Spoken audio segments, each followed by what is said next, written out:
What's happening, people? Welcome back to the Athletes to Athletes podcast. As I move on from my mental health conversations, I chat with former Division II football player Aswand Cruickshank. We discuss how he bounced back from tearing his ACL to how he created a number of different revenue-generating avenues after hitting a low point in his life. He tells me all about how he became a true Renaissance man and what drove him to be the entrepreneur he is today. I really hope that you enjoy today's conversation, and as always, I appreciate you listening to the A2A podcast. So back with another A2A podcast, and today sitting down with Aswand. And Aswand, it's been really cool to dig into all the different things that you're a part of, and see literally everything that you've built and established. And you're kind of a Renaissance man.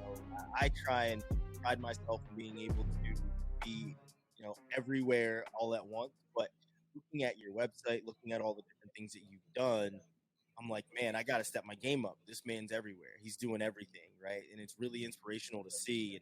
And, I want to get into that. I want to get into, playing as a football player and your sports background. But to start off, I want you to kind of give our audience a little bit of Aswand 101 and, tell us where you're from and a little bit about you.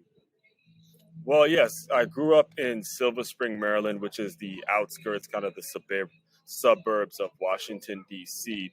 And again, like you said, the name Aswand Cruickshank was not accepted in the school system from day one. I grew up in a Caribbean household, particularly my mother and father from Trinidad and Tobago. And I don't know if anyone's listening or if you know, when you have Caribbean parents, they're incredibly strict. So I was always told, look, when you go to school, listen to what your teacher says. I was obedient the whole thing. But whenever they would go through attendance, I would have to give this teacher a correction on how to say my name. So from day one, it's always been, and you know this better than anyone, you don't get a second chance at a first impression. So you get everyone kind of snickering, laughing, that funny kid's name, that guy has a funny name. So I never got accepted in the school system. So luckily I found football, and luckily football is a sport that is very, very popular in our country. And even more fortunate for me, I played for two programs that became nationally known, the White Oak Warriors, and then I went on to play for the Good Counsel Falcons.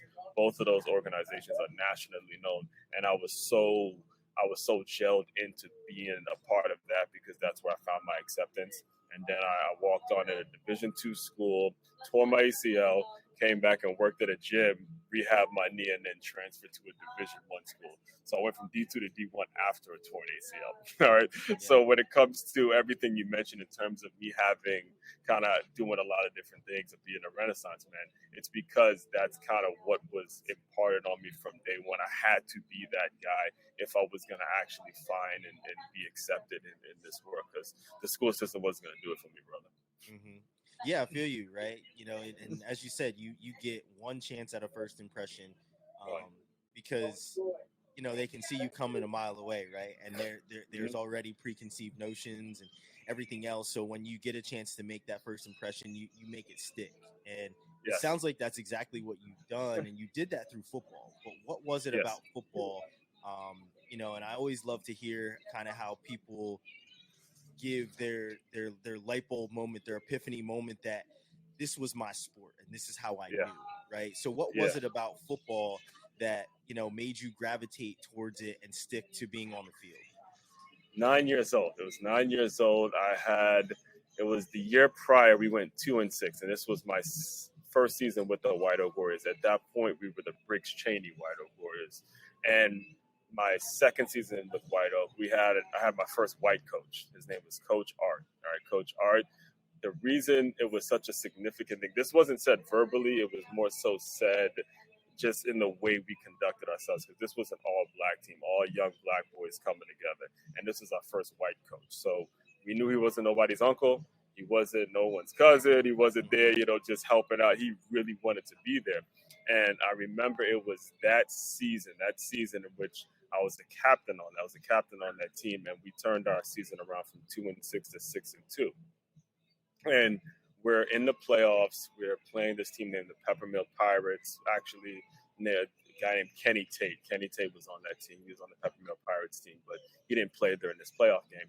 And because he didn't play, we were actually about to win. We were about to go into the championship and play the Montgomery Village Chiefs, where Coach Art had previously coached. And we're up big, getting ready to put the game away. And Coach Art calls timeout and tells us, "Look, I told you guys you can do it." This team previously beat us the week before. He's like, "Look, I told you you can do it. I told you you can do it." And he's ready to burst with pride, Ryan, ready to burst with pride. Next thing I know, all of us, the entire team is being moved to the sideline in a panic. And I could still see it right in my face. Coach Art is having a massive heart attack on the field, struggling for breath. Images planted right here in my skull. That was it. He passed away that day, that Saturday. And I could still see, his daughter, Raina, she was holding the camera, his wife. I mean, he used to have his whole family at the games. Mm-hmm. And it was at that point, 9 years old, where I realized how serious this was, because the week following, news crews got a hold of it. I was a captain. Like I said, I was a captain on the team. We're doing interviews, and we're still in elementary school. Yeah. And this happened to us at 9 years old. And from that point, again, the game, whenever people say it's just a game, I think I don't know for a lot of people, it's total BS for me. I'm like, do not patronize me and tell me it's just a game. This is actually life. A man lost his life coaching little kids. Yeah. That was the last thing he did. So that was my epiphany moment, because from that point, the game just became like life in itself. It became more than just going out there playing. We lived through something as young boys that we're never going to forget.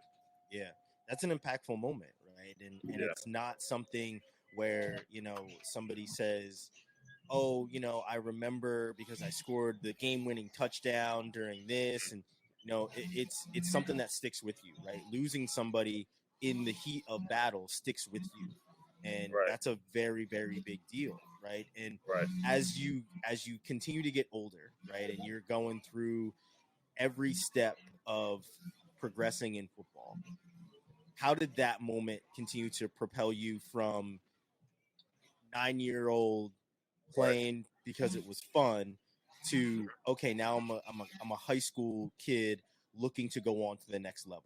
How does that transcend, and how does that propel you to that next level? And what did you continue to learn as you progress to get to that next level?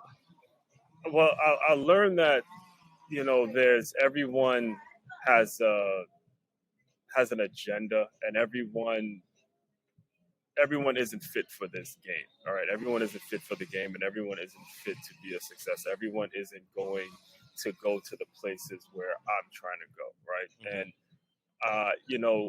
the interesting thing about Coach Art is the previous week, I took a blindside hit. I mean, just got nailed, right? I mean, I was playing linebacker, and I'm flowing on a sweep, and the guy comes in, a tight end comes in, and just cleans my clock. The whole crowd is like, whoa, whoa.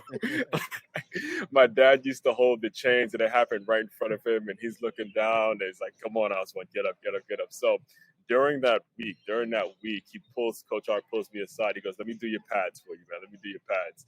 And he gives me this talk. He's like, look, it happens to the best of us, bro. You can't play this game, and it's not going to happen. So to answer your question, I go back to those moments. Whenever you're down in life, and let's say you have a bad game, a bad practice, you're hurt, you don't get that sale you wanted at work, you don't do this, whatever it is, you break up with that girl, whatever it is happening in your life, that moment where Coach Art just pulled me aside and said, just keep going. Just keep going. You were on the field. There's hundreds of kids that wish they could be on the field, whether because they weren't good enough, they were too lazy, whatever the reason is, you were actually on the field to take the hit. So the best advice I can give to people is get on the field, all right? Get on the field metaphorically. Take the hit and then keep rolling, because you're not going to grow if you don't take that hit, take that blindside hit. Yeah, for sure. And as an athlete, how do you, I want to transfer to, no pun intended, but I want to transfer to how you went from a Division II school and completely messing up your knee and then going to a Division I school? How does that happen? Teammates. I love telling this story, and I'm glad you asked. All right, because after after I tore my ACL, I'm like at a really low point when I moved back home, and I need to get a job. I just need to get a job. I need to hit the fresh start button on life. And luckily, a former teammate of mine, his name was Surly Monzi, was working at this gym named Washington Sports Club, making a whopping, hold your horses, guys, $7 an hour. All right. So he hooks me up. Actually, the person that hired him was one of the White Oak coaches. So they hooked him up. And Surly was like Mr. White Oak. Or you can Google Surly Monty's name right now, and you would think you're talking about like the greatest White Oak warrior that ever was, right?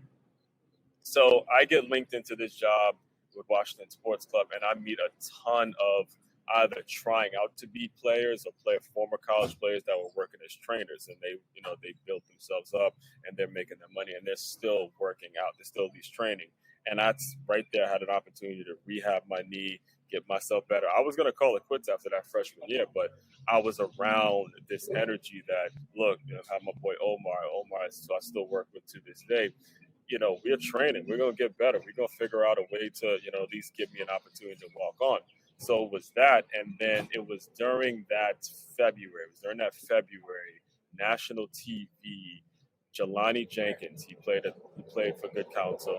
He signed his national letter of intent on national TV to play for the Florida Gators. And this was Good Counsel's first major, ESPN, the whole thing.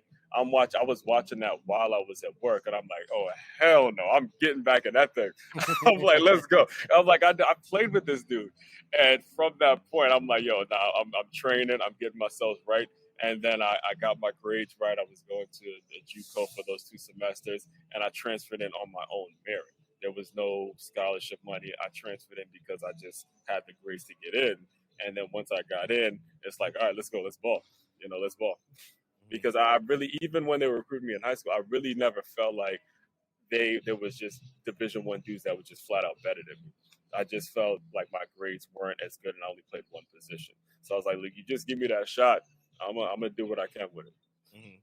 So once you get in, how do things take off? Right? You said you got in, own merit, no scholarships, nothing. Mm-hmm. How does that change once you get in, and how do you fully kind of take hold of that opportunity? It sucked. I ain't gonna lie to you. It absolutely sucked, because you gotta understand, my mentality was I'm gonna go get it on my own, the walk on mentality, and I was around scholarship guys that had their own, paid their own way, and it just was like sucking the life out of me, knowing how easy it was for them, how easy the coaches made it for them, versus me. I walk on, and I wasn't even eligible to play in any games because I transferred from D2 to D1. So I had to pay my dues on the scout team. And, again, I wasn't allowed to dress during the games. I had to be in warm-ups. I wasn't allowed to travel with the team. None of that shit, man. None of that, even though I was working so hard to get there. And I was happy to be there. Like, being there was an accomplishment. And there was not enough. There was so many scholarship folks. And, again, this is Stony Brook. We're not at Alabama. These are not dudes going to the league. None of them. All right, I think we had one player that played half a season in the NFL, yet they're walking around like they're actual league type dudes. And that was the thing that was so frustrating for me. So it really built up like this fire inside me to say, once I remember it was my second year, and I actually made the travel squad my second year, but it was my second year when I was like kind of spent as a player. I didn't really like being around them dudes, where I said, you know what, I got so much more to offer this game, like so much more than just being a player. I can be so much more. I could like go out and tell my story and inspire like a whole generation of young cats because of simply my story. I couldn't take it as just playing anymore. Yeah. And it sounds like, and like I said in the intro, you're a complete Renaissance man. And it sounds like that's when you had your epiphany, Yes. outside of, growing up in a household where you only had options of being everything, right? You had to be involved in a lot of things, but it sounds like as an adult, that's when things really took off for you, where you were just like, yes. Okay, I have more to offer and I'm going to get into everything, right? So as a, college sophomore, is that when you truly transition to being that type of a guy who's just like, okay, it's time to get into public speaking. It's time to get into writing books. One of which is a coloring book that I see you have too. Like you Hmm. have a number of things. Is that when you really had that epiphany that there's so much more that you can offer? Yeah, so I started talking about writing a book when I was at Stony Brook that year. Now I had a really really bad drinking problem because back then I was really really depressed. The fact that I spent so much time wanting to go to this small school, you know what I'm Hmm. saying? Like it's one thing if I'm like, all right, I'm gonna go all out and I'm gonna be at the University of Alabama. Once I was there, I was kind of upset with myself for not having enough ambition and enough drive. You know what I'm saying? So I swore to myself, again, not this isn't. I'm not taking any shots at Stony Brook. I'm glad I got my degree there. I'm glad I got a bachelor's there. But when it comes to the football and what brought me there, I swore I was never going to sell myself short. I was never going to sell myself short ever again because this is the result. Okay, you're at a small school. You're not playing as much as you thought you would, and the players here are not as appreciative of the opportunity as you would, and we were just coming from two different worlds, right? So I I had this like focus and this drive to just do something that was going to be major, to do something that was going to be impactful. So immediately, I'm talking like the day after graduation, I ran my own scouting company. Not even actually before graduation. It was during that spring. So it was what happened is the fall ended, and then I told Coach P, who's the head coach of Stony Brook, even to this day, I said, "Look, I want to get into coaching. I want to help out in the office during the spring while I graduate." And that's when I linked up with this nonprofit named EGOS, named Education. The acronym is EGOS, named Education Goals Opportunity Sports. And because I'm from Maryland, he was more of a basketball kind of a guy, so I kind of built out a football division for it. And Hmm. then I got linked up with this scouting company named National Scouting Report, and that was going to be my job out of school. It was all commission based. And while I was in school, I was working that, going to high school games, recruiting kids, trying to get them into schools and stuff like that. So the books and stuff like that didn't happen until a couple years later once I moved out to Florida. Hmm. Yeah, so even though there's more things down the line, right? It really sounds like you were setting yourself up for where you're at now. Yes. How did you what was that mindset like, right? Because a lot of kids, they're thinking at that point, man, I don't know what I'm going to do. You Right. have that kind of lost in translation type of feel, like kind of in limbo type of feel. But for you, you saw kind of your unhappiness as a Mhm. way to transition into more. What Yes. was your mindset behind that to start to establish these things? And once you start to establish these things, what response were you getting back from the community that you were kind of like putting in your effort to?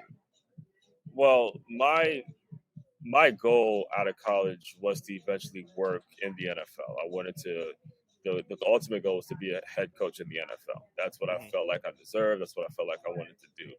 The problem was this was during the year of the lockout. This was 2010. So it went back to what I learned as a kid. The people who are quote unquote authorities, the people who have the job, like those teachers, sometimes they don't know what they're doing.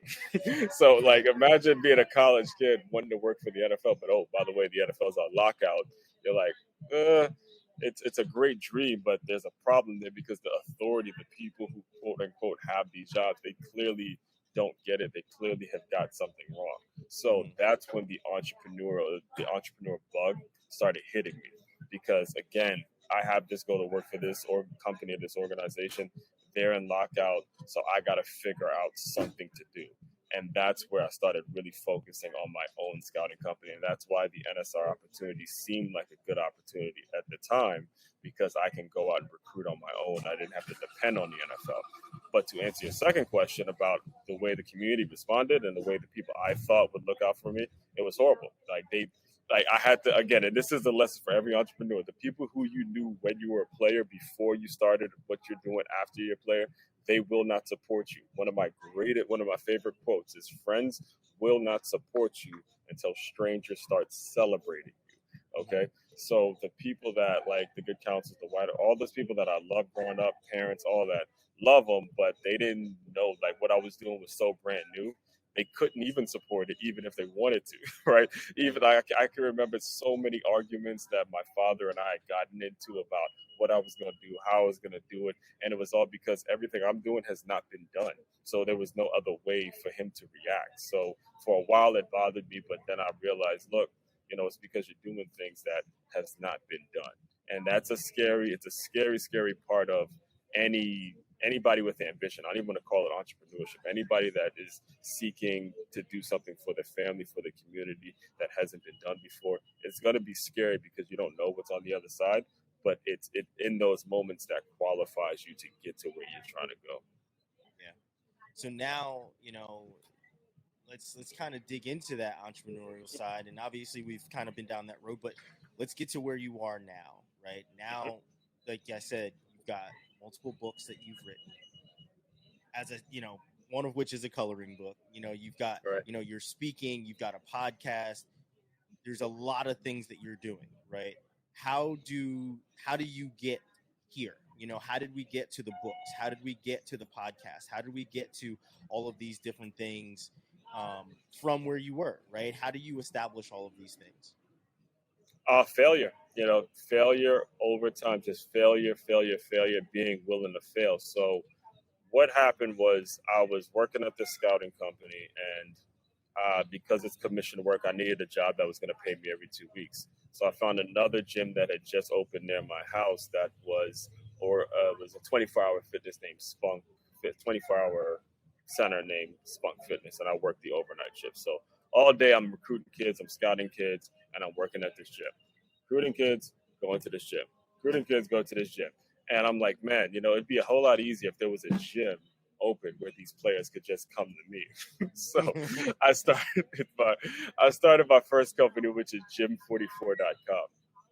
And it's really, really simple to use. It's coaches log in the same way that you log into a Gmail account, and you simply post tryouts, and all the information's on the actual tryouts you post. The thing that confuses people about Gym 44 is that when you make a profile, you can put ads on each tryout, and most of the users are not willing to go out and sell the advertising, because that's just not what their expertise is. So basically now I have to kind of be the guy that is the go-between between the coach and the advertisement dollars. So I started that, and I got so tired of trying to explain that to coaches that I just said, look, I'm going to start up my own team named the Ocean City Sharks. I was going to name it the Ocean City Sharks, and I lost everything.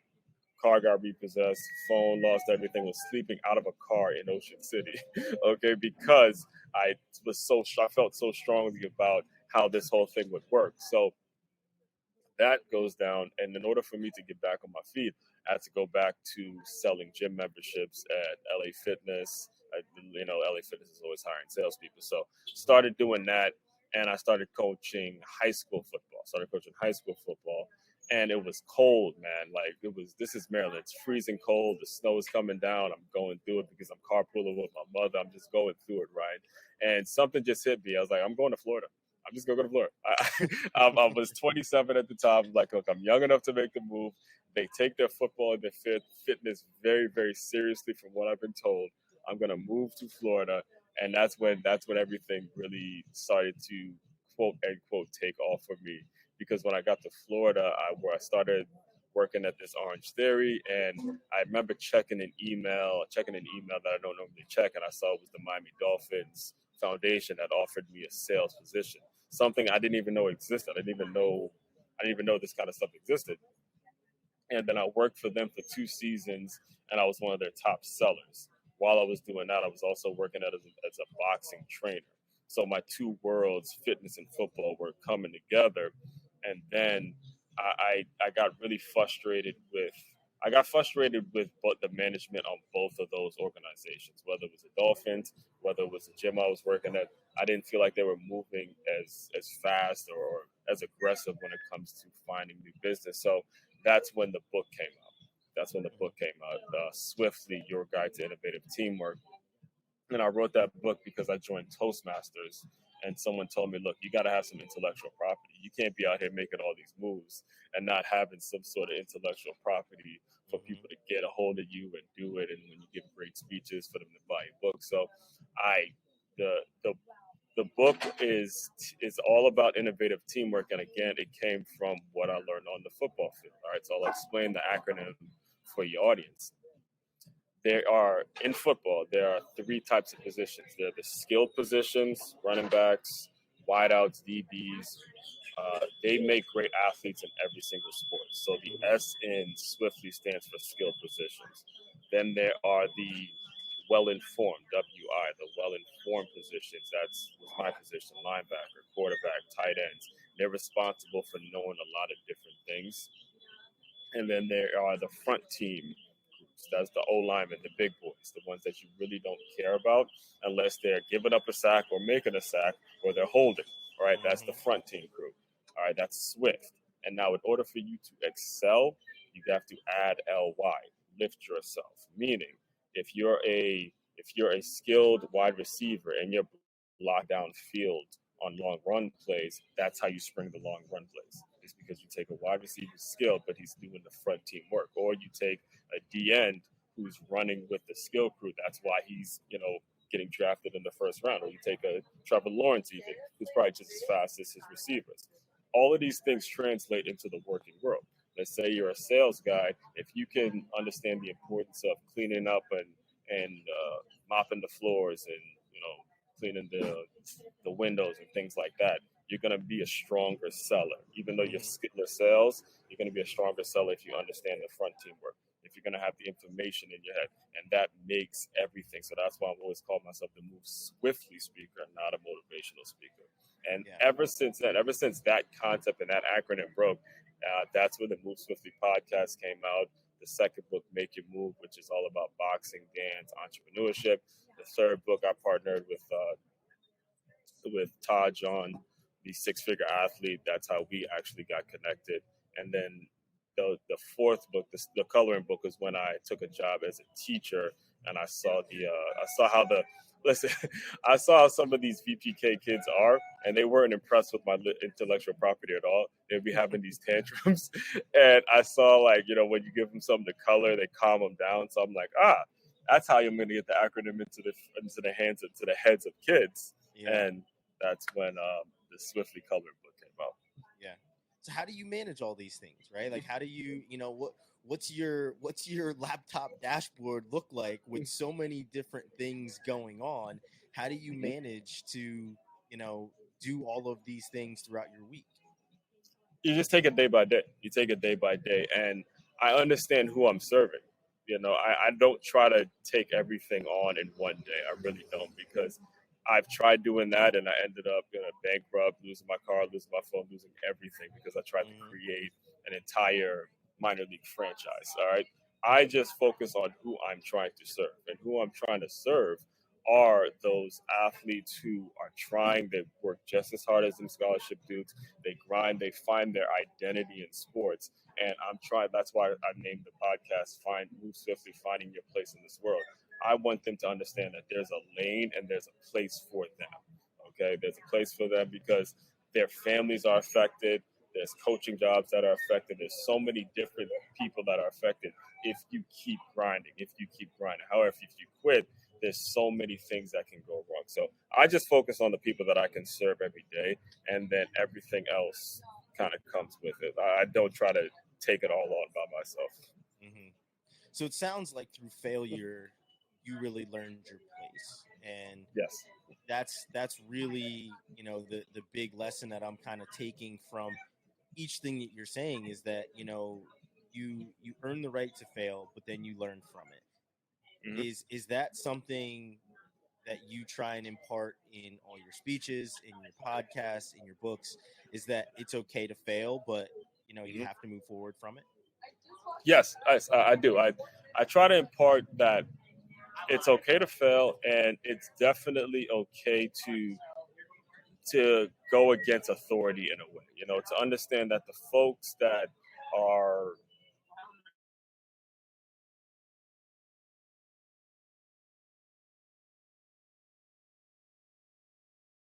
you're not better than anybody else. We're all on this playing field, and the actual thing is going to go to the person who doesn't judge people, but just goes out and grinds, goes out and figures things out. All right.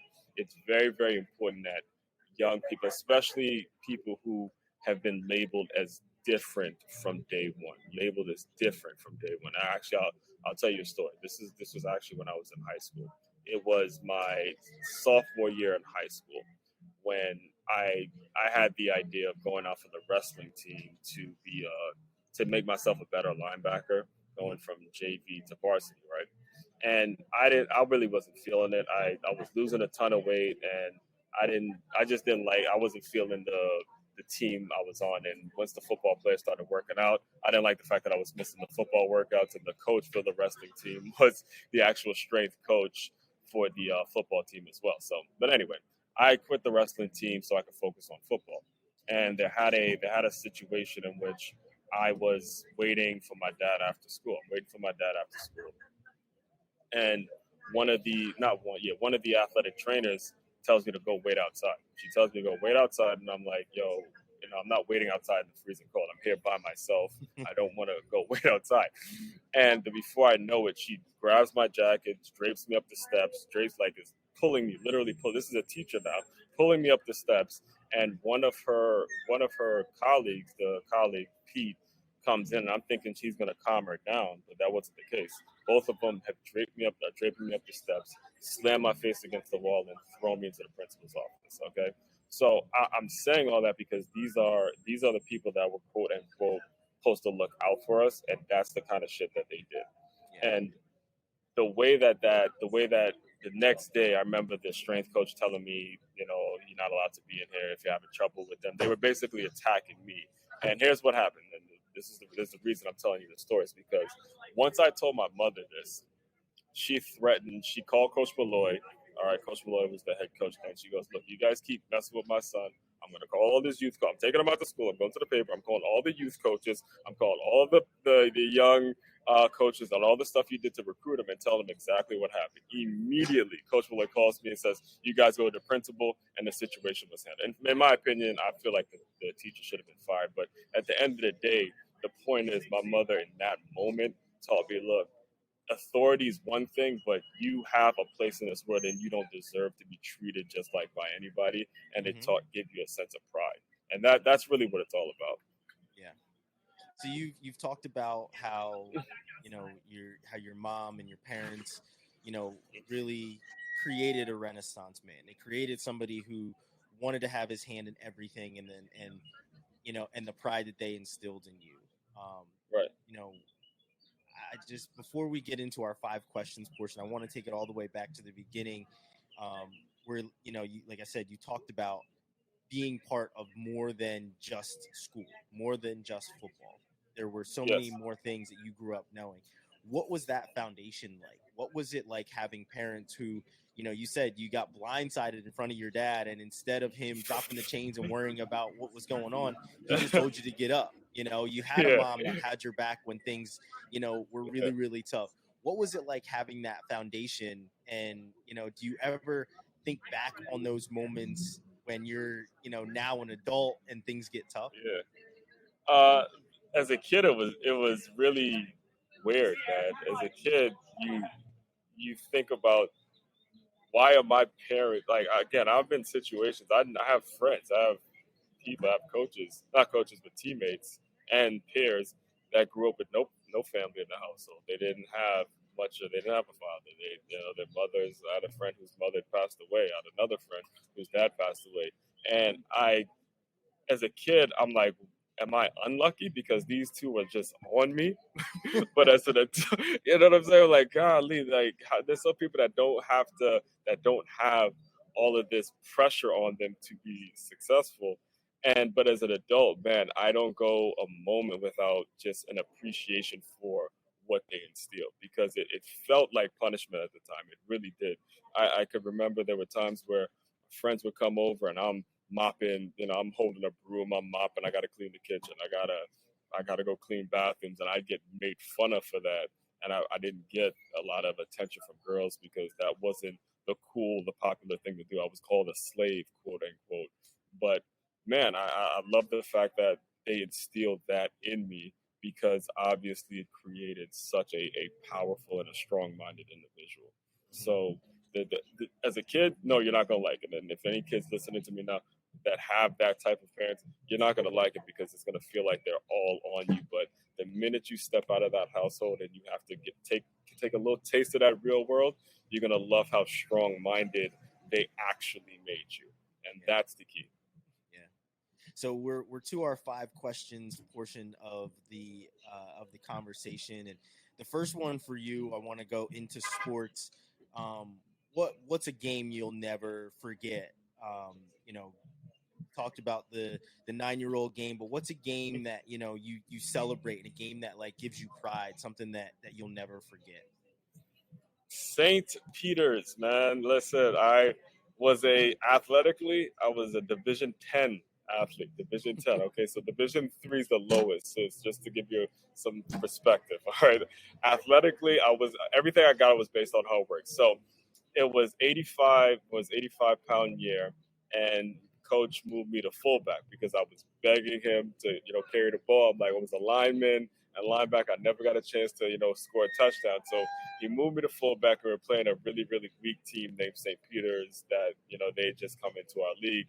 And it was a drive in which he just give me the rock, give me the rock, give me the rock. And I scored my one and only touchdown of my career that game. It happened to be a homecoming game. I got the homecoming MVP, all that kind of stuff. And I kind of knew in the back of my head because I see the talent around me. It's like, it's probably going to be the last time a coach ever lets you actually carry a ball. So I enjoyed that one.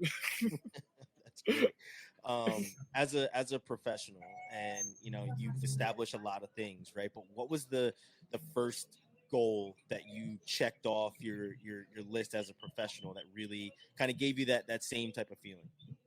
It was actually during that time when I was in Ocean City. And again, I had Gym 44, and I was going out there pitching away, trying to get people to advertise on Gym 44. And there was this guy who had just opened up a barbershop, and he's just giving out flyers, giving out flyers. I'm like, hey, don't do that. Why don't you get this Gym 44 stuff? And he writes me a check on the spot. Don't know him. He just writes me a check for what I was doing on the spot. So that was when I realized, okay, I actually do have something. When you wrote your first book, what was that feeling like? As somebody who aspires to write a book someday, what was that feeling like when you wrote your book? It was bound, it was in front of you, it was finished, and you started selling your book. What was that feeling? That was overwhelming, man. Absolutely overwhelming. At the time, I was a trainer at 9 Round, and I spent the previous two and a half years getting to know these members. And I mean, some of these members were dealing with domestic abuse situations. They were, in really, really tough spots, and teaching them how to box and all that kind of stuff was actually changing their life. So I bought a box of books, and within that week, they were all gone, just flying off the shelves. So that one meant a lot to me. I doubt any of them actually read it because that's what it had when it comes to actually reading books. But just the fact that they would support it meant a whole lot because, again, I grew up a social misfit, and finding that place after football in which I was accepted meant a lot. Yeah. So you've established a ton, as we've talked about throughout this conversation. But what's next?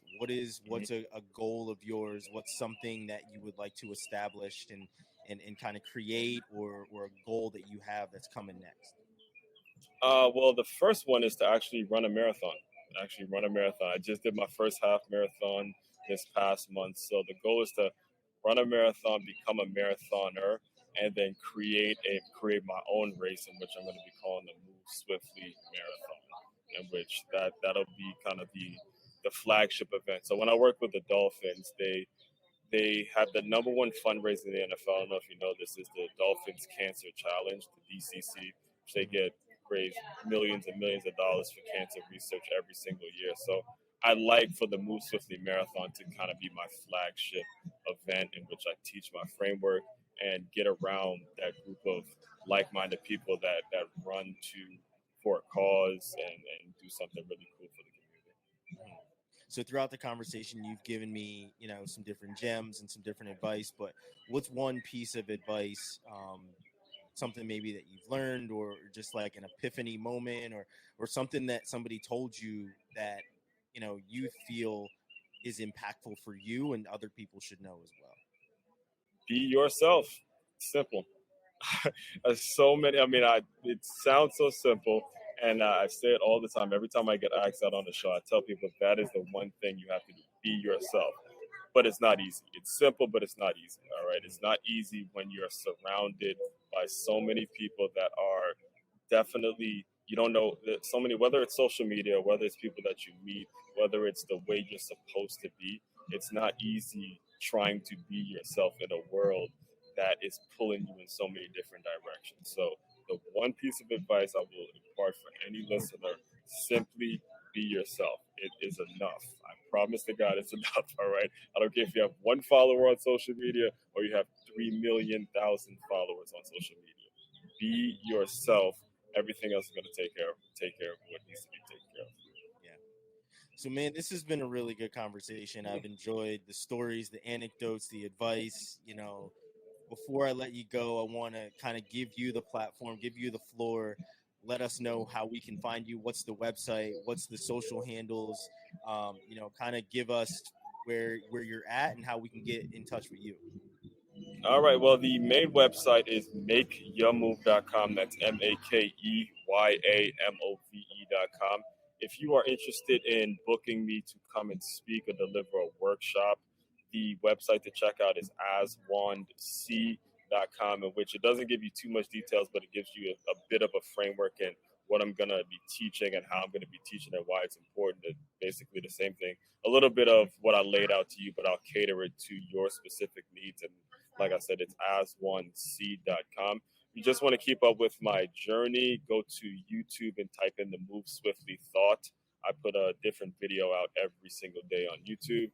It's sometimes I put them on Instagram. The Instagram handle is Swift_LY44.